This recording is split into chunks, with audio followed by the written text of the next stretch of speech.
All right, we're recording. All right, so welcome to the table of contents. That's a table of podcast. Table of contents. We're live here in Sunnyside, Queens. Don, Incredible Pizza Guy, welcome. nyc_KB, how you doing? I'm good, and we're gonna talk about a lot of different things today. You can see what we're talking about down below on the ticker. And if there's anything you want us to talk about, always comment down below, and we'll talk about that on our next podcast. Very nice. So first things first, I'll let you click it, get you used to it. Okay, let me do it. Boom. Oh, nope, wrong one. Oops. There you go. All right. This is funny. We were watching TV the other night and people were actually protesting the cancellation of the congestion pricing. And we were both laughing. Like, why would you even bother like protesting that? Like, get out of your bed and to protest congestion pricing. Yeah, so it's $15 per car to come south of 60th Street in Manhattan. I'd love to hear what Date Right Stuff, the guy on Instagram that does these funny clips, would say about that. So charging $15 a car is the proposal. People are upset. People are against it. There's both ways, which is interesting. But we were watching the news, like you said the other day, there's people protesting in Times Square pro-congestion pricing to fix some of the different projects the MTA is working on, like elevator repairs and e-signals, all that kind of stuff. Well, look, it's an old system. There's nothing you could do about that. But if you have congestion pricing in place, you're going to cripple the city. No one's going to want to come into the city. And I think that's what the governor, and I don't know if the mayor had anything to do with it too, but I think that's why the governor just kind of backed down from it.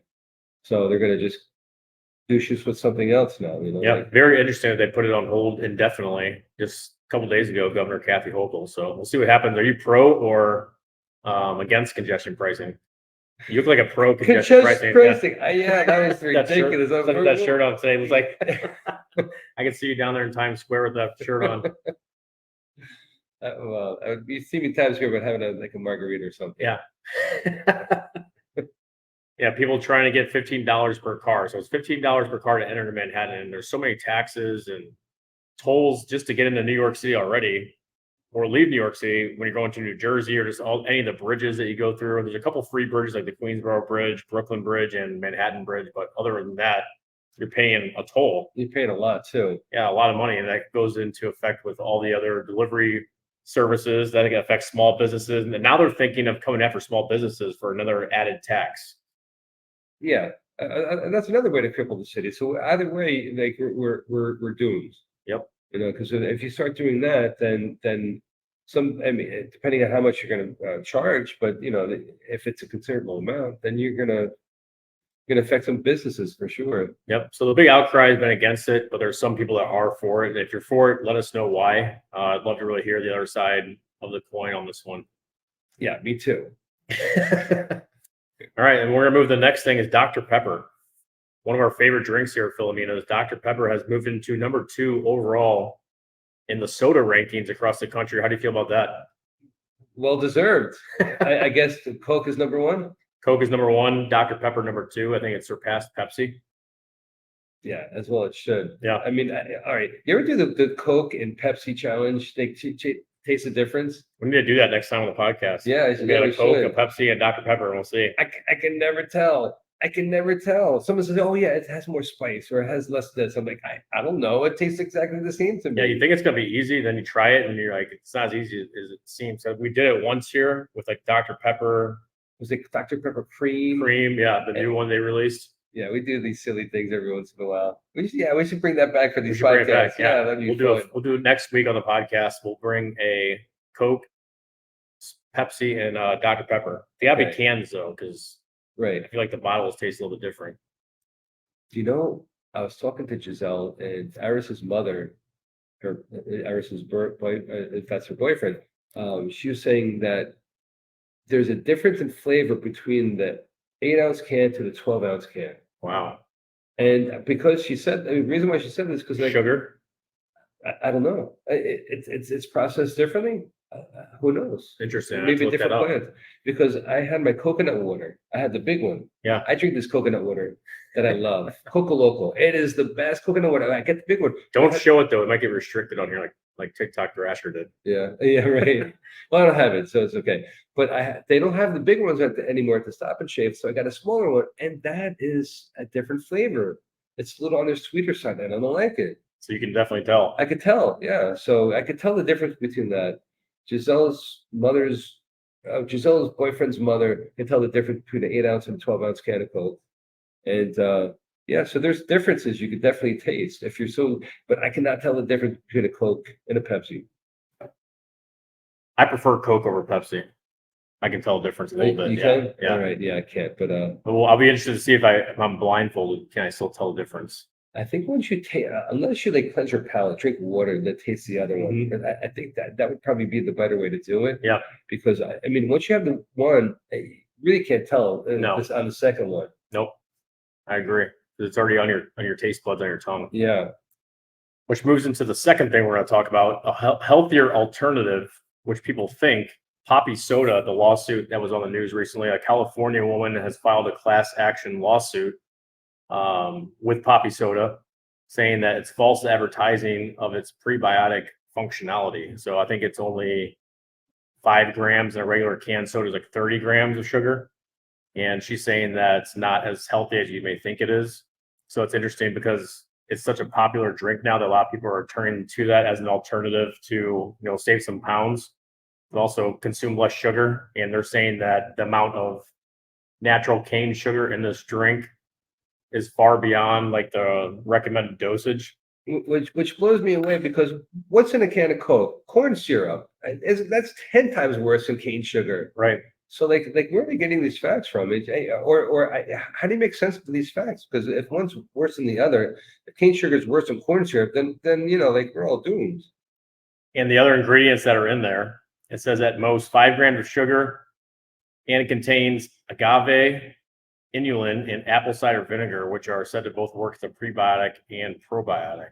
So be interesting to see how this turns out. We were talking about how we think it's maybe just one of the soda companies that's getting upset and kind of going after them to kind of knock down their marketability, because they are, like I said, one of the leading choices now for a healthier alternative drink. And soda companies don't like that. Yeah, making a little dent in their sales. So Exactly. So they don't like that. So let us know what you think down below in the comments. If you think it's a true thing that the soda companies are going after to knock them down, or you just think it's maybe a scam, let us know. A 12-ounce can, by the way, contains 10.83 grams of sugar. Dr. Pepper, which has 38 grams of sugar per 12 ounces, which is crazy. Yeah, that's nuts. Although we love Dr. Pepper. Yeah, we love Dr. Pepper. So anybody from Dr. Pepper that's watching, let us know. We're working. We collab. And check out our video. We made a great video last year. We did. We really did. The full old school, was it Tums commercial? Like Mentos style. Mentos, yeah. Mentos style. Do. That was great. Oh, with Dr. Pepper, we filled it in. You'll love So it. we'll keep moving down the ticker right here. We're going to go into some more news here in New York City. We were just talking about this big topic last week as well, and we know a couple other streamers made some things about this, but NYPD officer was shot by a migrant, and now Queens residents are trying to shut down that same hotel where that migrant was living, right there by LaGuardia Airport in Astoria, I guess it is, or East Elmhurst, I believe, right there on the border. But if you weren't watching the news, migrant was driving down a one-way street. The police attempted to pull him over. When they attempted to pull him over, migrant got off the bike, ran, and turned around and fired a couple shots, hitting both officers. Luckily, one had a bulletproof vest on where the bullet hit. But just another crazy situation where it seems like it's happening now every day. I've been in this area for 54 years. This specific area for 28 years. How do you get a gun? Like they just got here. How do you get a gun? That's wild? crazy. Like they have access to a gun before you and I do. We've been living here our whole lives. And the process that you have to go through to get a gun legally in New York City is like momentous. Like it's like trying to climb a mountain, Mount Everest. If I were to go down the street, Roosevelt Avenue, to get a gun, like I'm sure I can get one. Yeah. But I mean, but it would take a lot of time and effort and energy to get one. I mean, I'd have to have a real reason. Number one, is it legal? Yeah. Where are you buying this gun? Like, is it been used already in some other kind of crime? Especially Roosevelt Avenue, where you're going down into the wild, wild west sometimes. Oh, absolutely. And one thing that you have to keep in mind now is, if you're walking down the street and some guy has some like anger issue, right? And you just hit his shoulder by accident, he could just turn around and just pop you. Yeah. I mean, you really got to be careful now, because you don't know what people are capable. They just got pulled over from going down the one-way street. Right. So, and if you get pulled over, you just get pulled over and get the ticket. Why does it have to escalate to somebody pulling out a gun and firing at the police? Isn't that Yeah. weird? Like how did it escalate so quick? That's really disturbing and concerning. Really disturbing and concerning, and it's happening a lot all around the city. So there's been a pattern of people on mopeds that are going up on sidewalks, taking people's headphones, taking people's phones and wallets. So you really got to be careful and aware of your surroundings when you're walking around New York City. People ask if it's dangerous. It's not dangerous, but you have to be observant at all times about where you're walking because they are feasting on people that aren't paying attention. If you see two people on a moped or on a scooter, be very careful. They're up to no good. 99.9% of the time. You saw it. I was watching Kenny's live one night. He was at 46th Street subway station. He was panning down to the supermarket underneath, and there was these two guys on a scooter, and they just were trying to pop open the mailbox. Yeah. I mean, and it was right there. Right there. So like, and this is not the first time you heard about two people on mopeds. You see footage all the time, pulling people down, trying to take their purse. I mean, it's horrible what's going on. Yeah, I'm interested to see when you type it in on Google, how many articles pop up. Two people on moped. Let's see how much crime is involved. I can only imagine. We'll look it up later for our intern. We'll have the intern look it up anyways. But speaking of migrants, another attack happened in Times Square. I think it was on 46th Street, right outside of another hotel in Times Square, where a 46-year-old Indiana man was walking around and two guys jumped him. So things like that are happening, and they shouldn't be happening because it's really putting a bad name on the tourism industry for people that want to visit here because I think New York City is so dangerous. And they always thought that prior. So now that they hear it, oh, they're going to have less tourists coming into the city now. Mm-hmm. And again, I saw the footage. I saw these two guys. I mean, they were like stalking him. They were like really on top of him. And you have to be aware. You have to be very cautious when you're in the city. Oh, you saw the footage of that attack? Yeah, I saw the screenshots and some of the pictures. Yeah, but you see these two guys just kind of like really preying on him. Yeah, like the eyes. Yeah, I mean it's locked so in. Crazy. Yeah, so people ask us all the time, since we do a lot of video streams around New York City, how we feel about the crime. And me personally, in my opinion, I think I feel safe walking around. But you're always aware of what's around you because anything can happen to anybody in any city. It's a city of 8 million people. It's not like people are just running around like the wild, wild west. Usually it's a quarrel between people. Like if somebody, like Dave said, if somebody bumps into you, people try to start an argument. And that's when I say just walk away. Like nothing's worth fighting over.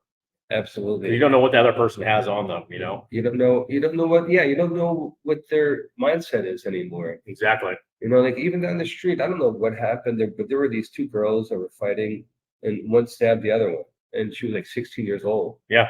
And 46th Street subway station. Yeah. And you just don't know. I mean, why are people so they're so intent on hurting someone? Right. Like they just want to take it out on someone. I think that's horrible. Yeah. When the alternative is to just end somebody like that right away, like instead of talking about it or at least throwing fists and fighting about it instead of just taking matters in your own hands and potentially killing somebody. It's crazy. And affecting their families and your family too, because of the fact that you're going to get locked up. You're going to spend most of your time in jail at that point. Yeah. Well, let me take it back. It's New York City, 2024. You're probably going to get away scot-free. Yeah, maybe spend 2 weeks in jail. Yeah, if that. Yeah. Maybe get a DAT, a desk appearance ticket. Yep, exactly. Crazy. The mail person's looking in. Okay. One break here. Should be fine. Thank you. All right, have a good one. Is it the Wayne Diamond for mayor flyer? Yeah, Wayne Diamond for mayor. I love it. That's what we're gonna go talk about next. Okay. Yeah. All right, so we're moving right along. And we're going to talk about another celebrity or a different celebrity here in New York City that may have fallen off the map, but he's kind of putting himself back on the map, and that's none other than Wayne Diamond. And Dave showed me this incredible video that Wayne Diamond made the other day, reaching back out to Mayor Adams and talking about some of the things that he's kind of failed at, which we have kind of discussed already. And you want to kind of elaborate a little bit more about Wayne Diamond and why you think he'd be, a good choice for mayor in New York City? So Wayne and I go way back. No, just kidding. No, I know Wayne Diamond. I know him from Da Silvano, and one of our mutual friends sent me the video of Wayne Diamond um, talking about putting his hat in the ring for become a mayor of New York City. And Mayor Adams says, Wayne, you would just be an embarrassment if you tried to run for mayor of New York City. Guess what? Guess what? Hey, look, He roasted him back good. he roasted him back good.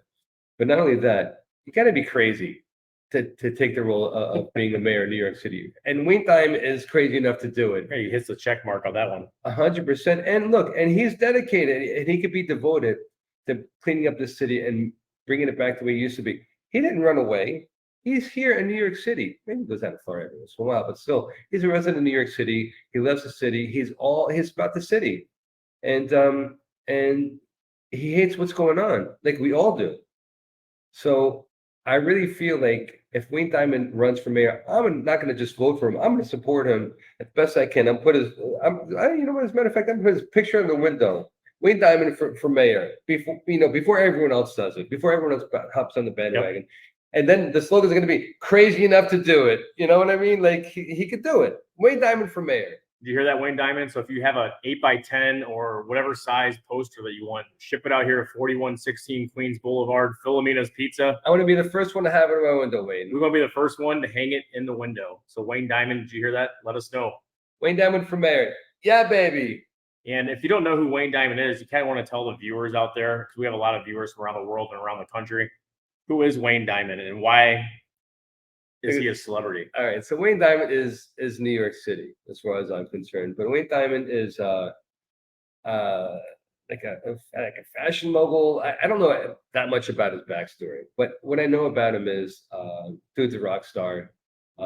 He's come to Da Silvano all the time, and he needed to be in a movie. He needed to be in movies, right? Yep. And he would be the first one to tell you. So he was in that movie Uncut Gems. Yep. Towards the end of the movie, and he had a big role in that movie. Yeah, he really did, and I'm glad he did. Yeah, he was perfect for it. He didn't have to. He just had to be himself. Yeah, the big sugar daddy millionaire. Best supporting actor. He should have got an Oscar. He was that good. But no. So Wayne Diamond, he worked in many years in the fashion and the garment industry, I should say, and in New York City, and he did very well for himself. And he's living a nice life now. So he had a post last Tuesday, 6 days ago, that my friend sent me, and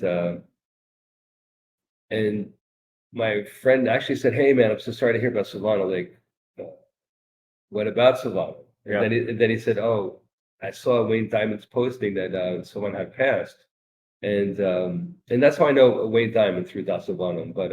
Was it that same day that he posted that he found out about the news? That's crazy that Wayne Diamond found out so early and made that post right away. Yeah. That meant that he had to found it out earlier that morning or something. Like, it's crazy how fast he heard the news and made a beautiful post about it. Yeah.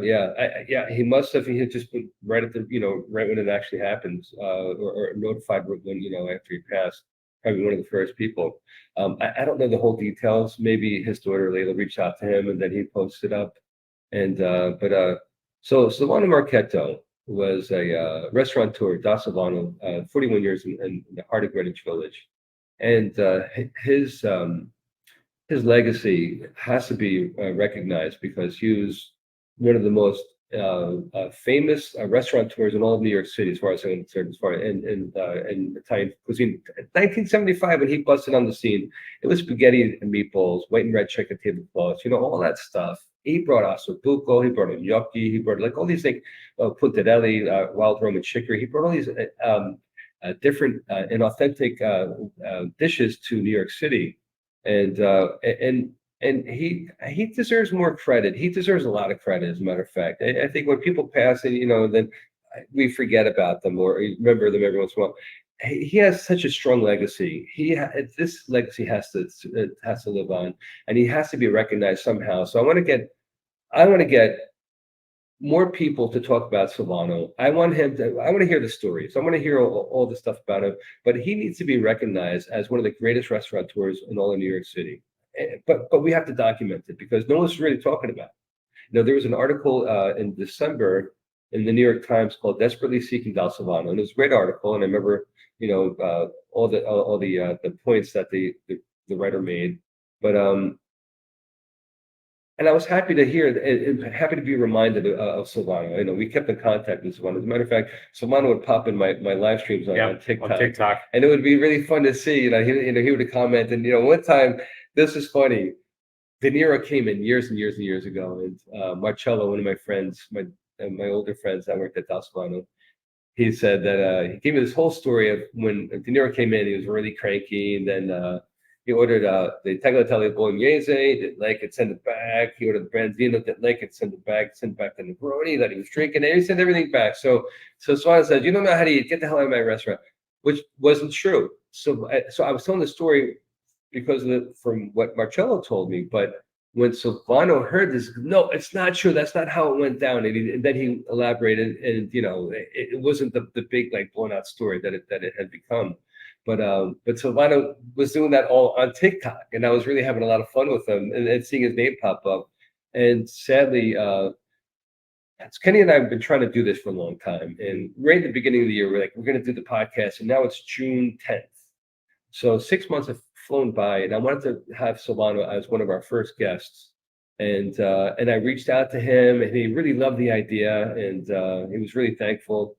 And I got busy here. I mean, I got so busy here, I couldn't do anything else. And then I heard he passed away, and I missed the opportunity. So I really want to make a dedication and devote my life to have him documented and recognized as one of the greatest in New York City. Yeah, there's got to be so many cool stories of different things that people have learned underneath his leadership, especially you. It seems like you soaked up a lot of his, mannerisms, some of the things, the way he, his table service and just his overall persona of who he was as a person, because it kind of lives on through what you do here at Philomena's. If you were smart, you paid attention to Silvano, even if he pissed you off, because Silvano was rough sometimes. But if you were dumb, you'd walk away, and you would think that he was a jerk. It was his restaurant. It was a very successful and famous restaurant. And for those 41 years, the people that walked through those doors, it's his life was what dreams are made out of. That's the bottom line. And what was he like outside the restaurant? Because it seemed like you spent a lot of time with him and kind of knew who he was as a person outside the restaurant. What kind of guy was he like, not just at the restaurant, but outside the restaurant? So paint that picture for us. All right. So in the restaurant, he was, he was really, he was focused. He knew everything that was going on. It was like an orchestration. You'd have the fruit guy, the fish guy, everyone coming in, and all right, they come in, they pull it. Hey, I got this guy. Can you bring up the cart, and you start loading up the basement and all this stuff. So it was he was like composing the morning for service. And he was really intense, but he was so amazing. He was the best host ever. He made you feel, each and every person feels so special. I remember years ago, before I even started working there, he says, "Hey, for your birthday, we have cannoli cake." Cannoli cake, that sounds amazing, doesn't it? We made this for you. I was like, "Oh wow, this is so cool." So I had the cannoli cake, and it was great, and it was like an ice cream type of cake. So years later, I'm working there, and in their freezer, in the bottom of their freezer, I'm like, "What's that?" They're like, "That's cannoli cake." Where's it from? It was Bindi. They make great products. Don't get me wrong, but it was bought through Bindi, and it was in the freezer of Dal Silvano, and that was really that was funny. I was going to say it's the thought that counts, right? 100%, and really, but again, he made you feel so special. Yeah. He would have the plumber coming in with his dirty clothes, talking to Rihanna. He engaged everyone, brought everyone together, mm-hmm. And it was really we went back after he sold the shop, and the new tenants took it over. Man, that place had no soul. Silvano really, the energy behind that place. Yeah, that's sad to see that area down there. It doesn't have that same energy either. It doesn't match the vibe anymore of what it used to be like. And I saw it for a split time right before the pandemic came, but I think after the pandemic, it's totally lost its appeal down there. Not for the reason of fine dining, but it's just not the same, that area anymore. of being so glamorous, walking up 6th Avenue, having the doors open, like all that kind of stuff is, had that time there, and you can't replace that. Like that was Silvano had it, he made that area what it was. Man, for sure. After he had passed, I kind of didn't know what to do with myself. I met up with Pancho, one of my old coworkers, and he was really close with Silvano, and we had a great night. But the next day, I was like, I wanted to kind of remember him, like there was see some type of like memorial. And so I went back to 266th Avenue, which was the home of Silvano for 41 years, and the prior tenant kept the yellow awning with their name on it, which is smart. That's great marketing because you kind of wanted to say, oh, the yellow awning, that place, that's Silvano, but it has another name. They took the yellow awnings off, and I was like crushed. Not only did I have nowhere to kind of like, mourn, but just kind of be in a certain location. Yeah, relive the moment. Yes, it was, and now at that point it was taken away because the yellow awnings, that was like, like the iconic entrance to the place. So walking through that area, I was like, it's a ghost town. It's crazy. Like Arturo's closes early. Everything closes early, and there's only a couple bars that are open. What time was this when you were down there? This was like around like 1:00-ish. But back then in the day, that place is hustle and bustle going down Bleecker Street. It was very quiet. It was like, like as if it were like January like 13th, when nothing happens in the city and everyone's stays home. It's really cold out. It was empty. I was horrified because I remember it as being such an amazing place to be. Hustling and bustling area. Yeah, it's sad. It's really sad. But then I was thinking, this area, at the same time, you have 4 or 5 bars and there's people walking around. So like everything moved out of the city and into like the more the outer boroughs of the city. Yep. Well, I'm glad you got to go down there and like pay your respects, but also hang out with Pancho and like relive some of the memories. I think it's important. And like I said, we're looking for some people to relive those memories with and share some of those amazing things that you learned underneath his leadership. So if anyone else is out there, we'd love to have you on. 100%. Yes. You know who I am.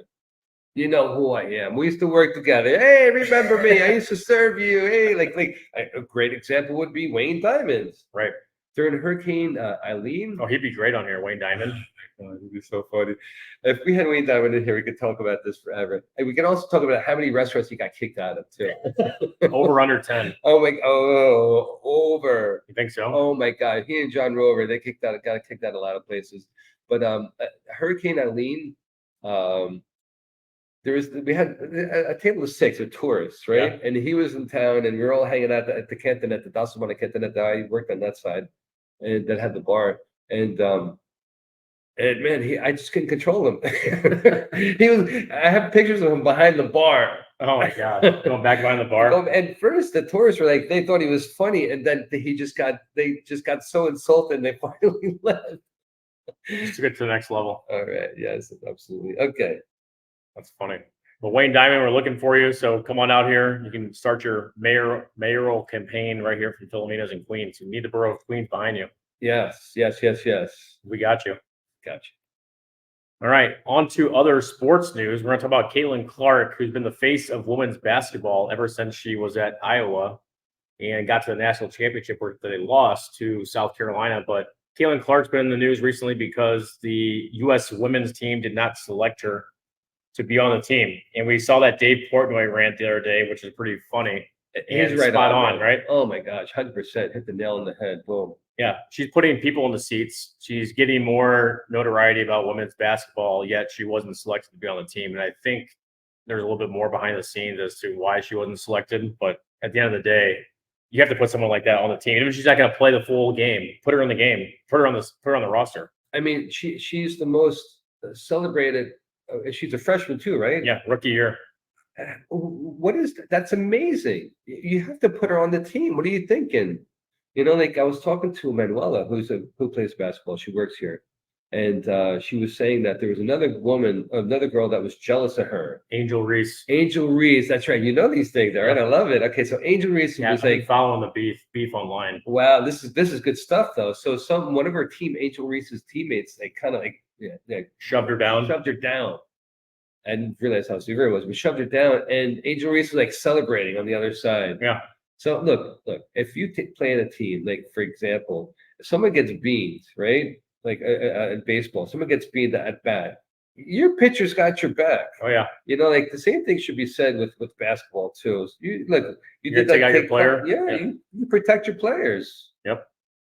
I'm not all for violence, but you know, I think, you know, that There's unwritten rules of the game, is what you're saying. And if you get hit by a pitch and your best player gets hit or best player gets knocked down, you better believe that they're going to knock down your best player. They're going to come after the person that knocked you down. And at the end of the day, Caitlin Clark, I think, deserves to be on the Olympic team just because of the viewership, the money involved, the business behind it. Like Dave Portnoy said, like as a business, from thinking of this from a business standpoint, how can you leave her off the team? yeah. There's no way. I mean, you want to showcase the people that are great. You don't have to have her play the whole game. Give her 5 minutes. Yep. You know, just give her a couple minutes on the court. People see her. Exactly. So whatever beef, whatever happened, I think it's bullshit. Can we curse on this? Yeah, we can curse on this. All right, fucking A. Yeah, it was interesting. We thought we'd put it on there because it's been a big topic all over the sports world, and we're all for women's sports and all that kind of stuff. And you want to see the right people there, and the fans want to see it too. And it's not like she doesn't have the talent to be there. She definitely has the talent. She's leading the league in rookies and points per game. She's an amazing 3-point shooter, amazing free throw shooter. That's what people want to see. And to represent our country, that's the kind of person we want. Because Brittany Griner's on the team, but Brittany Griner was locked up in Russia for however long for a year, but she's representing the United States, the person that didn't like the United States before. So it's just interesting, all the stuff that goes into politics, you know, and who's on the team and who's not. Word. All right, so we're going to go to a question here. Speaking of celebrities, speaking of sports athletes, we talked about a little bit of both. And I know we've moved to the days of social media and nice phones. What would you rather have, a picture or an autograph? Definitely a picture. An autograph, I know it has a monetary value. Yeah. But a picture, because, you know, like that's something like you can show that off to people. Yep. How about you? Yeah, I've never really been a big autograph person to begin with because I've always grown up around a camera. Isn't that crazy to think of? Yeah. Like, in terms of age, like you always have access to a camera, whether it was like one of those digital ones or those ones that you flip and get developed. Yeah. But yeah, definitely 100% a picture because you can always have that memory. No one can ever take that memory for you once you have that picture. But an autograph, it's just like you really have to prove that was a real person. You don't know who signed it. Like you and I can do some pretty good autographs. You never know if it's real or not. Oh, yeah, exactly. You Yeah, know? exactly. Yeah. How do you prove that as well? Yep. Have like really certain like documentation of it. Yeah. Apparently there's these guys that can really read the autograph. Like they know for sure if it's real or not. Authenticators, what they call them. They have to authenticate it so they know for sure if it's a real autograph. My dad has a Muhammad Ali one. Oh, wow. And it's like very rare to have that one. And he got it on like a business card. But the guy that was talking to him about it, he still thinks it's like worth $1,000 just on a business card. It doesn't even matter what it's on. I believe it. I was like, wow. Like, where's that business card at? Yeah. Use $1,000. Yeah. All righty. So let's go to the next question we have here. And this one's going to be called our segment Celebrity of the Week. So this question is, what celebrity would you want to have come into Philomena's for this week on this week's podcast? Not now on the podcast, but just come into Philomena's and try the pizza. If you could think of one celebrity in New York City, in the world, anywhere, who would you want to have come in? Well, and we'll start tagging them like nonstop on social media. So everyone that's watching this, you got to tag this person that we're going to mention right here. Wow. It's tough. That's a tough one. We went after Miles Michaelis. He was our first person we targeted. He acknowledged it as well. You know what? Crazy story. Kenny, it's just he has got this aura about him. You know how he brings things together. It's amazing. The guy, he's like, you know, like if you ever see Pigpen with all the dust around it, that's Kenny's aura. It's everywhere. Like he's just got it's so big. So this Miles Michaelis thing, Kenny. Right. So the it's a funny story because we didn't talk about the whole story. We had to share the whole story. Yeah. The guy that came in too. So the instigating event happened years ago when Kenny asked Miles Michaelis what's his favorite pizza. So Kenny went to this place and like, this place is not that good. What are you talking about? He doesn't know New York style pizza. So when this season started, we were probably talking about this last year too. Yeah, ever since he's come to New York. It's kind of in the back of my mind. Like I want to try and get him in here ever since I asked him the question field level. And you have that documented too. I have it documented. So I mean, we have to make a bigger video of this now. Yeah. The documentation when you saw it, when you made the videos. But Kenny, all right, so Kenny did this campaign bringing Miles Michaelis into the Philomena's Pizzeria, and there's several videos that are awesome. So when St. Louis was playing at Citi Field against the Mets, he went on that Sunday, the third and last day of the series. So he sat pretty close to the dugout of the Cardinals, and Miles Michaelis was playing catch, like outside the dugout. Yeah, he was standing right there in between innings on the highest step that you can see him. I was like, this is my opportunity.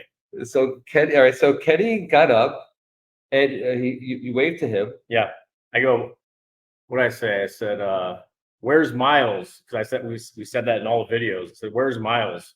And I turned around and I pointed at that back and I said my name, NYC_KB. He goes like this, like his eyebrows got big and he gave me the thumbs up. Like I think he had glasses on. He kind of like took his glasses down, like couldn't believe it. It was really cool. I was sitting there with Mario, who I went to the game with that day. He's like, "You got him! You got him!" Like it was cool. It was a cool moment. And he's coming back here in September, so hopefully that's my answer to the question celebrity of the week that we get him in here. So Miles Michaelis, we're still coming after you. We're still campaigning for you. Get into Philomena's, try the pizza. You won't look back. I want to make that next trailer, the video. Yeah. Before he comes back, because this is like almost epic. Yeah. You know, like you can see like the footage of each and every video that we made, just like a snippet of it, and then you talk to Miles, the interview years ago, and every time the transition happens, it fades to black, and then it comes back. It's like like Jurassic Park, like the trailer, and then yes. So I want to make that this summer. Yes, this summer. I was like, back to New York City. He came the first time, but didn't come to Philomena's, but a bank robber did. Will he come? Stay tuned. And speaking of that, so the story gets way more interesting. It was the Friday of the opening of the series. We didn't even mention this part. This is what I was going to go to. So that Friday, I get off the subway. I come down here. I think I got there this day at 1. I was a little late because something happened on the subway. That's like every day in New York State. Was it like dancers? Was that the time like there were like a bunch of like the Asian Oh, there's some guy playing the guitar or something. But I was just on there riding the subway, and I get off and I come over here. I'm doing my little video about Miles Michaelis, and I walk in, and the guy's in the video. It's Jeff Jones. I believe his name is Jeff Jones. It's a really common name. Make sure I got the name right. I don't want to butcher on the podcast.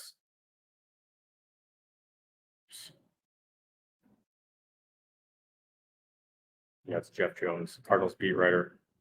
Yep, Jeff Jones, the Cardinals beat writer for the Belleville News Democrat, was here eating inside of Philomena's Pizza for lunch. And he didn't come up right away until I got in there and got changed. And then he came up, he's like, I'm Jeff Jones. I'm like, oh, holy shit, like Jeff Jones is here.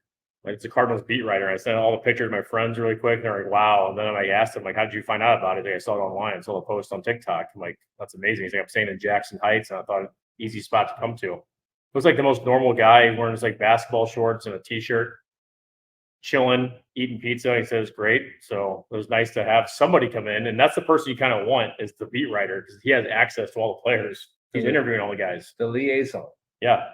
So really cool moment. I mean, we didn't get Miles Michaelis yet, but Jeff Jones was here and he can vouch for the pizza because he said he had a great time here and enjoyed the pizza. Stay tuned. Stay tuned. See what happens next. But hopefully that gave you enough time to think about your answer. Who is your answer for who you want to come in? If you have one person, invite them tomorrow and they'd show up, who would it be? Sports or non-sports? You just have Otani in town. Oh yeah, that'd be great. You know what? I'm thinking. All right, Rihanna. Yeah, I'm thinking Da Silvano. Yeah, I'm definitely thinking Da Silvano, like someone from there. And but I think I want Alec Baldwin. Okay, because that's an interesting choice. Why Alec Baldwin? Because he does a really good at Silvano impersonation, and actually spent a lot of time in Silvano as well. Really? And I'm sure he'd have a lot of great stories about Silvano. I mean, so would Wade Diamonds. Yeah, but Wade Diamond's going to come anyway. Don't worry about it. He's going to be here soon. Awesome. Yeah, so Alec Baldwin. So Alec Baldwin, you're more than welcome to come by Philomena's Pizza, 4116 Queens Boulevard. And if you come, tell me a story about Silvano. That's what I want to hear. And I want to hear your impersonation of Silvano too. So he's good at it. Yeah, I heard he was great. Yeah, yeah, Okay. yeah. I mean, Awesome. I heard secondhand, but like, all the servers were like, "Oh my God, you're so funny." That's awesome. So that'd be a good one to have in, and as long as we can film and do the impression too, right? Yeah, yeah, exactly. Okay, so right, who would be your celebrity? My celebrity to come in to Philomena's. Let's see. I'm gonna start smaller. I want Action Bronson to come in. So he does a lot of food stuff here in New York City. He's like the poster boy for Queens, and he goes to a lot of different pizzerias. But I want him to come in and try Philomena's because I think he'd really enjoy it. And a lot of what he does is supports Queens and all that kind of stuff. And he has this cool show on YouTube, which I like. I like the guy. I think he would really love the pizza here, and I think he needs to get in here. So Action Bronson, we'd love to have you come into Philomena's. Yeah, I agree with that. And yeah, he's great. He's great for the community of Queens. I know he's like the son of Queens, and I know he liked the pizza. You're Yeah. right. I know he really enjoyed. Yeah, he goes around and tries food at different places. And if you haven't seen him on YouTube, it's called Fucking Delicious, the segment or the little show that he has. So I like to watch it and see where he goes around different places. I've been to some of the places I like. Some of the places they're all right, but the most part is he's really supporting different small businesses in Queens, and that's what you want as a business owner. And as somebody who lives in Queens, you want them to support Queens. So I really love them to come into Philomena's because this is phenomenal pizza here. So I want to see what Action Bronson would say about it. Where Fucking you at? delicious. There we go. Well said. Perfect. So let's go down here to our next one, which is our final thoughts for this week's podcast. So we got 41 minutes in, which is pretty good. Wow, we could talk, huh? We could talk, yeah, but it's not too long, so which is good. Yeah. So my final thoughts for this week, it's summer. So hopefully everyone's getting outside and enjoying it. Any fun things that are you looking forward to this summer? Well, Tuesday's my day off. Yeah. And I mean, I still have to come in and do a couple things, but I really enjoy this city, especially during the summertime, Mm-hmm. because it's like we have the city to ourselves. I mean, we kind of have the city to ourselves now because less and less people are coming, but it's really a great time to enjoy the city. So like I'm looking forward to those Tuesdays around the city because it's city, summertime, Central Park, Rockaway Beach, it's Coney Island, it's Williamsburg, Greenwich Village, China. It goes on and on and on. Highline, you know what I mean. So it's such a great place, and I love being a tourist here whenever I can. That's a great way to put it. So love being a tourist anytime you can. What's a place or a neighborhood that you would suggest here? Just one neighborhood for today's podcast for tourists that are visiting New York City that they need to check out and just immerse themselves by walking around and trying different things. I know you like a lot of these local spots around here, but what's one neighborhood that you would really suggest they need to push and go see? Thank you. That's a great question because I'll be honest with you. I used to go to Chinatown. It wasn't the nicest place. I went there recently and I was blown away. Which Chinatown? 'Cause we have like 9 of them. Yeah, Chinatown, downtown Manhattan. Okay, so Lower Manhattan. Lower Chinatown. Manhattan. It is amazing. I was like, I loved it. I didn't want to leave. I kept on walking around. They had these nice lanterns and these beautiful streets and all these cute little shops, cute little pastry shops and ice cream, and it goes on and on and on. Yeah, it's endless down there. Just be careful though, because when you go out to there was one restaurant we used to go to all the time, and I was so skeeved out when we went there. Hopkey. Hopkey, yeah. So like we got some soup, and the server was bringing the soup and had like it was holding it like this, and like this fingernails, dirty fingernails in the soup. I was like, I can't touch Everyone it. likes a little thumb action. A little saltiness, maybe who knows? But yeah, that's gross. So enjoy. I like the little shops because it's easy to see what they're doing. But if you go out to eat, just be careful. Yeah, so that can't be the same. The same can't be said for me because I went there that one night and got that little sweet pond thing in Jackson Heights, which is something new I tried. The guy didn't use any gloves at all, so it goes against everything I say when I go out to eat. But I was doing it for the moment. I got one of those sweet pond things out of a window. It's like a sweet dessert thing with, I guess, nicotine or whatever else they put in there. Don't try it at home, but yeah. So it was good. It was good for a second, then it just felt like you're chewing like on a tree branch, kind of similar to like a cane, sugar cane. It looked like a big leaf you wrapped it in. Yeah, so it's like crunchy and sweet, and it had those spices on there too. So it's like a whole bunch of different mixers. So there's this kind of like a liquid. Then you start chewing it, and it wouldn't go away. Then turned into like cardboard of like, yeah. It takes forever. Yeah. Then you start, ugh, you just start spitting it out. So yeah, I'll get rid of that. That's funny. So all right. So we're talking about favorite neighborhoods, I think. Yep. Well, I guess people looking at the times here. It's the worst feeling when you show up to a restaurant, it's closed. Yeah. That's what just happened now. Two people are looking in and saying, "Oh, They got a smile on their face, like, yeah." shit. And they saw the People in sign. here, yeah. My favorite restaurant or neighborhood I would recommend, I would say Astoria. I think Astoria's got so many great restaurants and things to do walking up and down the streets. And it's a safe neighborhood, so you can walk around and really enjoy the day. And a lot of people don't spend the time getting over to Queens. So I really recommend getting out into another borough when you come visit. And Astoria has so many different food options. It's one of the most competitive places to open a restaurant or have a restaurant. So definitely check out Astoria. There's a lot of cool food carts, restaurants to sit down, outdoor dining places.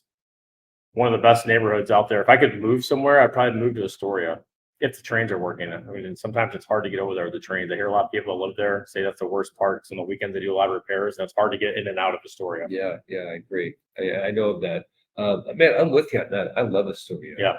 You could walk around. Astoria's like the new Greenwich Village, as far as I'm concerned. Yeah, There's I agree. Tons of restaurants. That's a great way to put it. But not just restaurants, but like 5-star restaurants. Right? You have the best of the best of the best in Astoria. Yep. Honestly, I think better than the city. People are just better, and you're better off. You don't have to leave anymore. Yeah. Just live in Astoria. You walk around. You eat great food. And that's it. You don't need to go to the city for it. Exactly. And the options are endless. There's more than one option. So there's more than one Italian. There's more than one Greek place. There's more than one pizzeria. There's a lot of different options over there, and you can't really go wrong with whatever you choose. You can, but you have a little bit of depth over there. Yeah. It's like the Yankees roster versus like Pittsburgh Pirates. Like you have a lot of options over there versus Pittsburgh Pirates. You get to the third person, they're like, all right, what else? What else is over here? I put in the picture. Yeah. Batting fourth, the pitcher. Exactly. So any other final thoughts today before we wrap up? Man, I'm just so happy that we're able to do this because it's a long time coming, and I'm really excited for the future and getting more of these done. And, Exactly. And the next one, I hope to get the woman that works at Sesame Street, the puppet. Yep. So we're looking for guests. So if you want to be a guest on our podcast, you have an interesting story here in New York City, we'd love to have you on. We're looking for the Sesame Street girl that walked by that one day. We're also trying to get Raquel Raines on. So Raquel Raines on, we just saw her right before this episode that we shot, and she was across the street finishing up a recording. We'd love to have her come on. Doesn't have to be the whole time, 10, 15, 20 minutes. We'd love to have you on here and kind of share your New York story to our audience who may not even know you. So we'd love to have your story on here and share your story with our audience. How great is this? Awesome. So I think that's it. So thanks everyone for watching today. nyc_KB with The Incredible Pizza Guy. If you need a little help, that's how you spell it. And we're big on TikTok. TikTok's our #1 platform that we use. So Incredible Pizza Guy on TikTok, nyc_KB on TikTok. We'll share some clips on TikTok, but the most of this recording will be on YouTube and other platforms, which we'll announce when we post the video. So thanks everyone for listening today, and enjoy the rest of your day. Thank you. Perfect.